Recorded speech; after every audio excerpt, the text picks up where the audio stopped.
Bonsoir à tous. Vous êtes avec nous dans le rendez-vous du soir sur New World Info. Dans le décryptage de l'actualité, on va évoquer le Rwanda ou le procès Diane Rwigara, acharnement politique. C'est une question que l'on pose. En tout cas, le parquet rwandais a requis mercredi 22 ans de prison contre Diane Rwigara, opposante et critique du président Paul Kagame, accusée d'incitation à l'insurrection et de falsification de documents, des charges qu'elle conteste vigoureusement. Mamadou Diouf est avec nous pour commenter ce sujet.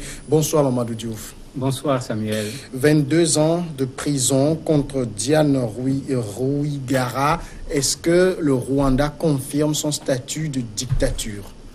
En tout cas, si elle est condamnée à 22 ans, avec la façon dont le procès s'est passé le mercredi passé, pratiquement 5 heures seulement d'horloge. Et c'est pourquoi parmi les analystes, celui qui était là-bas au nom de Human Rights Watch disait, pour un procès si court, une condamnation aussi lourde pour un délit d'opinion. Et quand on prend les 3 mots, ça montre clairement que la condamnation est extrêmement lourde. Et en ce moment, effectivement, c'est comme si au Rwanda, malgré que le Rwanda a intégré la francophonie, on veut continuer à empêcher à ceux qui pensent autrement que le président de devoir se taire ou de devoir quitter le pays. Alors, qu'est-ce qu'on reproche concrètement à Diane Rwigara? En fait, il y a 3 éléments qui sont là, mais ce qui est sûr, c'est que sa candidature à la présidentielle passée a été le point de départ à la limite de tous les problèmes. Parce que dès qu'elle s'est présentée comme candidate aux élections, cela a commencé à poser problème. On a certainement, comme ça se fait dans ces pays, essayé de la convaincre pour reculer. Elle n'a pas accepté. Et les problèmes ont commencé avec la justice. Elle est héritière d'un papa très riche, qui était un industriel.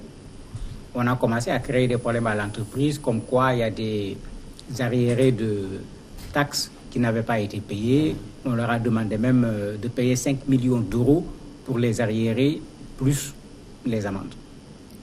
Ensuite, c'était la campagne elle-même, quand elle a déposé ses dossiers, puisqu'il fallait réunir un certain nombre de signatures avant de pouvoir être candidat.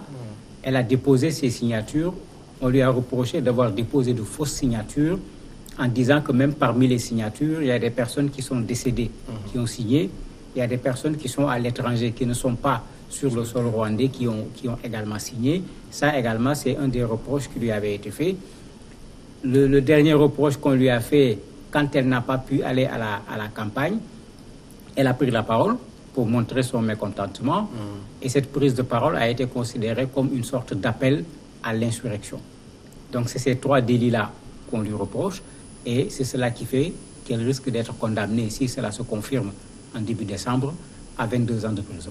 Alors, est-ce que dans le Rwanda d'aujourd'hui, cette dame, elle est aussi populaire pour que le pouvoir n'ait pas envie qu'elle se présente contre lui? Populaire, elle n'atteint pas Kagame à coup sûr.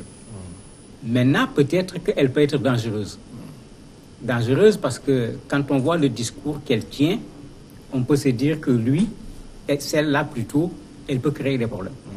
Parce qu'elle a dit, par exemple, au niveau du Rwanda, les gens meurent de faim dans certaines parties du pays. Il y a beaucoup d'injustices. Il y a un manque de sécurité. Les gens disparaissent. D'autres sont tués ou assassinés. Et les coupables de ces crimes ne sont jamais arrêtés ou punis. Ben, c'est tout ce que Kagame ne veut pas entendre. Et dans ce qu'elle dit, il y a du vrai parce que les mouvements des droits de l'homme se sont régulièrement plaints sur ce genre de questions.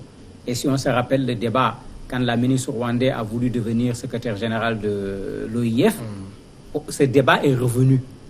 Donc elle n'a fait que dire ce que peut-être beaucoup de Rwandais auraient souhaité pouvoir dire, mais que les gens craignent de dire à cause de la situation dans laquelle les gens se trouvent dans ce pays. Et c'est comme si c'est ça qu'on ne lui pardonne pas. Elle était en train de devenir la voix discordante dans un pays où tout semblait dire que tout ce que Kagame fait, c'est du bon. Et sur ce plan, elle pouvait être un danger parce que ces personnes mécontentes qui ne parvenaient pas à s'exprimer auraient pu se fédérer autour de sa personne. Et en ce moment, cela va jouer sur l'image que Kagame veut donner de lui à l'intérieur du Rwanda. Alors sa mère, Adeline, également, il est requis 22 ans de réclusion contre elle. Pourquoi?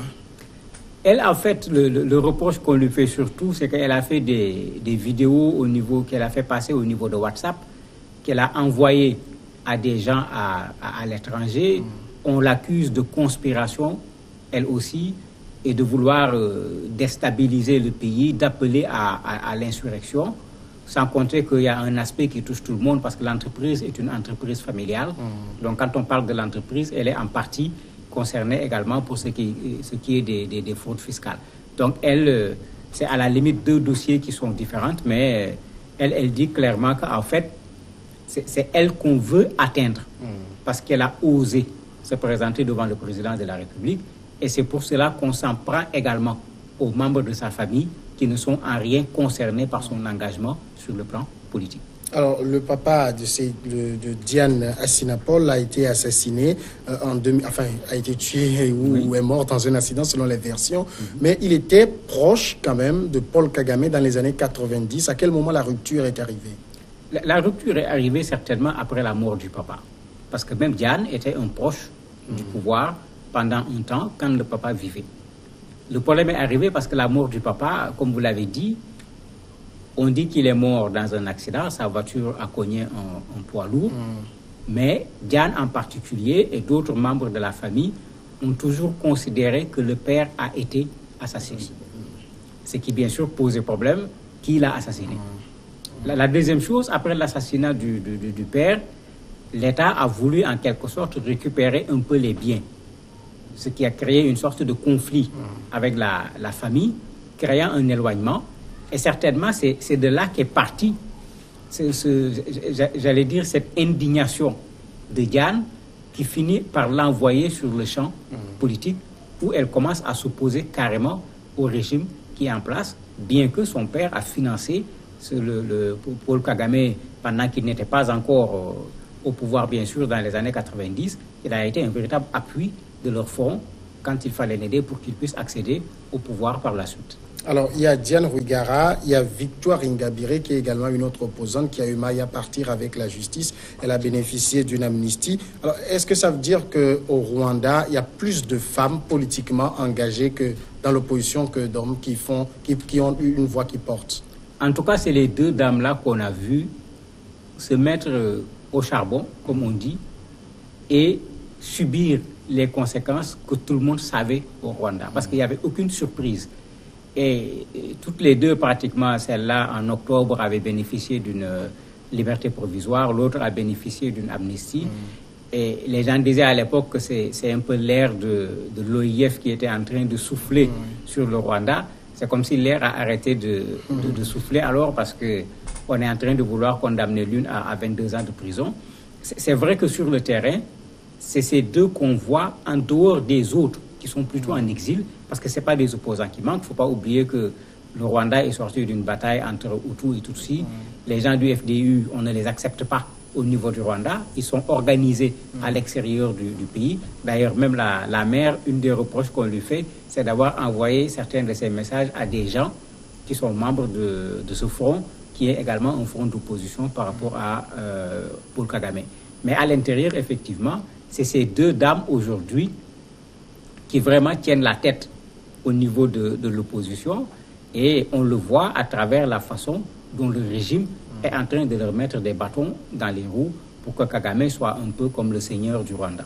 Alors Paul Kagame, apparemment, on s'imagine qu'il n'a pas envie d'entendre de son discordant, mais à travers ses actes, c'est tout le contraire qui se produit là. On voit une autre image du Rwanda. Mais bien sûr, c'est que cette autre image, on a un peu ce défaut parfois quand on regarde un pays, de regarder les infrastructures, de regarder les routes. Et comme on le dit, le développement, c'est un tout. Parce qu'il ne faut pas qu'on oublie que le développement, on ne le fait pas pour les routes, on ne le fait pas pour les infrastructures, on le fait pour l'être humain. Cet être humain, comme on le disait il y a fort longtemps dans l'histoire, il a besoin de liberté, mais il a besoin de pain. Et quand on l'entend parler, contrairement à ce qu'on veut dire sur le Rwanda, il y a des problèmes, mais il y a une sorte d'unanimité qui est peut-être une unanimité pas sincère du tout, parce que celui qui dit le contraire risque d'avoir des difficultés, parce que la façon dont Kagame s'est organisé dans son pays, ça redonne un peu l'image des CDR au niveau du Burkina Faso à l'époque, vous avez des groupes de personnes qui font partie du pouvoir, qui sont organisés, qui attrapent les gens, qui amènent au commissariat, etc. Il devient difficile dans ces conditions, quand on n'est pas déterminé à vouloir faire face, de pouvoir faire face. Parce que dès que tu commences une action, il est clair que par ce système, le renseignement va vite là où il faut pour qu'on vienne arrêter ce que tu es en train de faire. Et cette image-là, elle n'est pas ignorée. Parce que ça aussi, il faut le dire. Malheureusement, c'est surtout les organisations des droits de l'homme qui en parlent. Les autres font comme si, puisque Kagame a réussi d'un point de vue économique à hisser son pays à un certain niveau, tout le monde croit qu'il n'y a plus rien à dire, il faut accepter ce qu'il fait. D'autres disent même que c'est le prix à payer, ce qu'on cherche, c'est le développement. Alors, est-ce qu'il est sûr quand même que dans cette procédure judiciaire, Adeline et sa mère aient un procès équitable? C'est difficile de parler de procès équitable parce que quand on voit la façon dont l'arrestation a été faite, il ne faut pas qu'on oublie que pendant un temps même, les gens se sont inquiétés puisque les services de police sont venus les séquestrer à l'intérieur de la maison. Et pendant quelques jours, les gens ne savaient pas ce qui se passait, au point que même, ce qu'elle dit, parce que j'ai cité la phrase qu'elle a dit en disant qu'il y a des gens qui ont disparu, on a pensé à un certain moment qu'eux-mêmes ont disparu. C'est par la suite que leur avocat a réagi pour dire non, ils les ont séquestrés à la maison, ils leur avaient confisqué les téléphones portables et autres. Personne ne pouvait rentrer en contact avec eux, ni même l'avocat. Et l'avocat n'a pas manqué de remercier parce qu'il a fallu faire usage des relations internationales pour qu'il y ait des pressions pour qu'on sache où se trouvent les membres de cette famille qu'on n'avait pas retrouvés. Donc cela veut dire qu'en fait, on ne leur a pas laissé la tâche facile. Il ne faut pas oublier également que quand elle a déclaré sa candidature, il y a un jeu malsain qui a été fait. On a pris certaines de ses photos dans des tenues qui n'étaient vraiment pas du tout intéressantes, mettre sur Internet visant l'individu à la limite le plus profond de l'individu. Quand on voit tout ça, est-ce que ceux qui ont orchestré tout cela vont organiser un procès qui va respecter les règles? Et on voit les organisations des droits de l'homme contester parce que les organisations avaient contesté la fraude électorale en disant que non, les signatures dont on parle, on n'a jamais montré la preuve de ces fausses signatures dont on parle. Et à l'époque même, ces organisations avaient insisté pour que sa candidature ne soit pas invalidée. Mais on voit ici un processus où on veut s'en prendre effectivement à une personne. C'est comme un acharnement. Et quand on va au tribunal, on risque de voir cet acharnement continuer, malheureusement. Il n'y aura pas d'effet OIF sur un assouplissement du régime Kagame? On ne dirait pas. Ou bien, est-ce qu'il ne faut pas dire que l'effet est terminé? Parce que l'effet était là, il a libéré plus de 2000 personnes, parmi lesquelles beaucoup étaient considérés comme des détenus politiques. L'autre opposante également avait profité de l'amnistie, toujours dans cette ère de l'OIF, mais c'est comme si c'est terminé.